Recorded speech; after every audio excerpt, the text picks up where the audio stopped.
నమస్తే. ప్రస్తుతం మన స్టూడియోలో ప్రముఖ ఆధ్యాత్మికవేత్త, ఆస్ట్రాలజర్, దత్తాత్రేయ గణపతి ఉపాసకులు మురళీధర్ శర్మ గారు ఉన్నారు. గురువుగారితో మాట్లాడదాం. నమస్కారం గురుగారు. మహాదేవ. గురుగారు, జూలై 2వ వారం నుంచి శని వక్రగతి చెందుతున్నాడు. సో ఈ వక్ర దృష్టి వల్ల కర్కాటక రాశి వారి పరిస్థితి ఎలా ఉండబోతుంది? పాజిటివ్గా ఉంటుందా లేదంటే ఇబ్బందికరంగా ఉంటుందా? ఎలాంటి జాగ్రత్తలు తీసుకోవాలి ఈ రాశి వాళ్ళు వరగలగా? కర్కాటక రాశి వారికి శని యొక్క వక్ర దృష్టి వల్ల జరగబోయే మంచి ఏమిటి అంటే వివాహం. శని యొక్క వక్ర దృష్టి వల్ల వీరికి సో వీళ్ళు శ్రావణ మాసంలో రెడీ అయిపోవచ్చు అంటే 100%. శ్రావణ మాసము, దాని తర్వాత భాద్రపద మాసము, ఆశ్వాయుజ మాసాలు, ఈ 3 మాసాలలో 100% వివాహము సడన్గా సెట్ అయ్యి ఎంగేజ్మెంట్ కానీ, ఇలాగూ భాద్రపద మాసం ఆశ్వాయుజంలో ముహూర్తాలు ఉండవు. బట్ మాట ముచ్చట లైక్ అయిపోయినా, ఒకవేళ శ్రావణంలో తొందరగా సెట్ అయిపోయినా చెప్పలేం కదా. సో ఈ 3 నెలలలో వివాహం కోసం ఎదురు చూస్తూ ఉండేటువంటి వారికి కన్ఫామ్గా వివాహం సెటిల్ అయ్యేటువంటి పరిస్థితి. సో కర్కాటక రాశి మరి ఏమిటయ్యా అనుకుంటే, వీరికి సంబంధించినటువంటిది హీ అక్షరము, హిమవంతుడు, హిమాలయ ప్రొడక్షన్స్, హిమాలయ ప్రొడక్ట్స్ ఏదున్నా, దీని తర్వాత అంటే ఈ పేర్లతో ఉండేది హీ అక్షరము. దాని తర్వాత హుస్సేన్ సాగర్. చూడండి, హుస్సేన్ సాగర్ రిలేటెడ్ ఏదైనా ఒక ఈ రాబోయే 3 నెలల్లో ఏదో ఒక దానికి సంబంధించిన పేరు వార్తలు నిలుస్తుంది చూడు ఈ 3 నెలల్లో. సో అదేవిధంగా హే అక్షరము, హో అక్షరము, ఇక్కడ డా అక్షరము, ఇంకా డీడు డేడో. ఓకే, ఈ అక్షరాలు ఆశ్లేష నక్షత్రము, పుష్యమి నక్షత్రము, మనకు పునర్వసు 2 పాదాలు.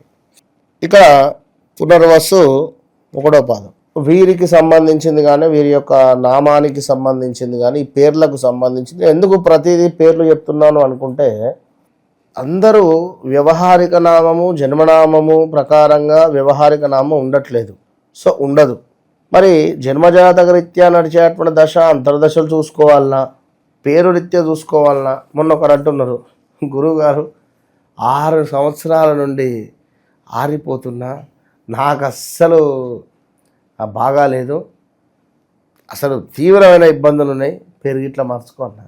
ఏమన్నా నా పేరు మార్చుకుంటా, పేరు అసలు నాకు నచ్చలేదు, పేరు మార్చుకుంటే అయిపోతుందా? పేరు మార్చుకుంటే జీవితం మారిపోతుందా గురుగారు? చెప్తున్నా కదా, పేరు మార్చుకుంటే అయిపోతుందా అంటే కొందరికి అవుతుంది, ఎస్ అని చెప్పచ్చు. కొందరికి జన్మజాతక రీత్యా కొన్ని యోగాలు, చండాల యోగం ఏర్పడితే, ఇప్పుడు నేను చెప్తున్నా, మీరు వింటున్నారు, మీకు వినాలి అనేటువంటి ఒక లౌక్యము కానీ, ఒక జ్ఞానం కానీ, ఇది పొందాల్సింది ఒక గురువు వద్ద లేదా ఎంతో తపశ్శక్తి ద్వారా ఎవరికైనా సాధ్యపడుతుంది. ఓపిక అనేటువంటిది అవసరం మనిషికి. ఓపిక లేని మనిషికి నువ్వు ఎంత చెప్తే ఏం లాభం? చెప్తే వినని మనిషికి నువ్వు చెప్తే ఏం లాభం? అసలు మన మాట తన పెడచెవిన కూడా పెట్టడం లేదు అనేటువంటి వ్యక్తికి ఏం చెప్పినా లాభం లేదు. కనుక ఫలానా మణికంఠ అనేటువంటి పేరులో ఉన్నటువంటి వైబ్రేషన్స్ ఆయన జాతకరీత్యా ఒక స్థానంలో నిలిస్తే, ఇదే మణికంఠ మల్లికార్జును మా అక్షరంతో ఉన్నటువంటి ఒక టిఫిన్ సెంటర్ ఉన్న ప్లేస్ నుండి మరొక స్థానానికి స్థానచలనం చెందింది. అక్కడ నడుస్తలే అని చెప్పి మరొక దగ్గరికి వెళ్ళింది, అక్కడ నడుస్తలేదు.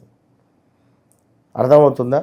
అంటే పేరులో బలము కంటే మన జాతకరీత్యా బలం ఉండాలి.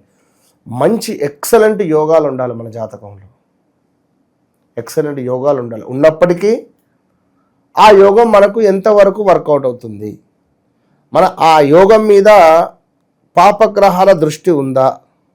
శుక్రుడు ఎక్సలెంట్ గ్రహము. ఈ శుక్రునిపై శని దృష్టి కానీ ఇంకా వేరే దృష్టి కానీ ఉంటే వారికి కంటికి సంబంధించిన దోషాలు అధికంగా ఉంటాయి. ఈ విషయము నేను అసలు చెప్పకూడదు అనుకుంటున్నా. ఇది చాలా సెన్సేషనల్ విషయం.